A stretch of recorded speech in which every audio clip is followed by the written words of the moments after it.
What is up, disc golfers? Today on Iceberg TV, I want to just talk about Chris Dickerson's win at the Open at Belton. Chris Dickerson did this really nice post and showing off his sweet trophy from the Open at Belton.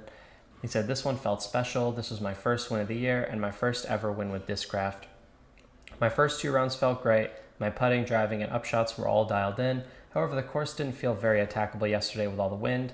About halfway through my round yesterday, I decided I wasn't going to wake up disappointed today. I didn't look at the scores, but I wasn't feeling good about my round. When I finally checked the scores on 17, I was happy to see I didn't need I didn't need to finish aggressive to win. The bag is feeling really dialed in, and I'm excited to continue competing at the top level. Huge thank you to Discraft Disc Golf for taking great care of me on the road. I'm able to really focus on competing, and that's a great feeling. Thank you to Grip Equipment as well," and he tagged Disc Golf Pro Tour. So this is one of the biggest benefits of being sponsored by Discraft. Is Discraft, from what I've heard, gives you the most support on the road. They're paying for travel expenses, they're paying for food, they're paying for whatever lodging you need, if you're a top player on the team, that is. And Chris Dickerson's one of the coolest, most chill guys on the Disc Golf Pro Tour. I've never heard anyone say a bad thing about him, so I'm really excited to see Chris Dickerson come out. He's got one of the most clean, compact games, most composed. Chris Dickerson has been known, if things aren't going well, especially on the tournament, to lose focus and start throwing some errant shots, but he will only do that if he feels like the win is 100% out of reach.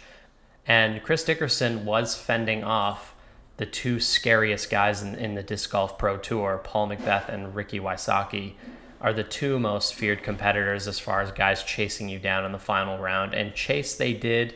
It was really windy in the final round, and it was really difficult, and they gained 4 strokes and 3 strokes, but it wasn't quite enough to come back from the deficits that were created by Chris Dickerson in those first 2 rounds. He shot some insane first rounds. He separated himself, and really this was a landslide victory.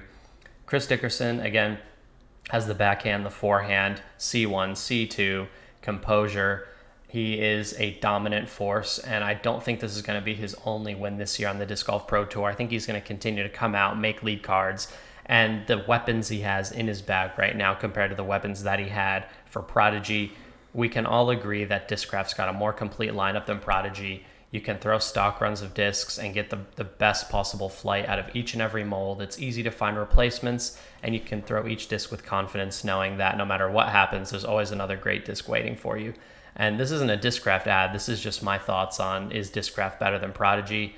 And I think when we come out and see Chris Dickerson win more and be rated higher than he's ever been, there'll be a really good exercise for us to see, how much better the Discraft discs are than the Prodigy discs. And that's just my stance. I'd love to hear your guys' comments in the comments section down below.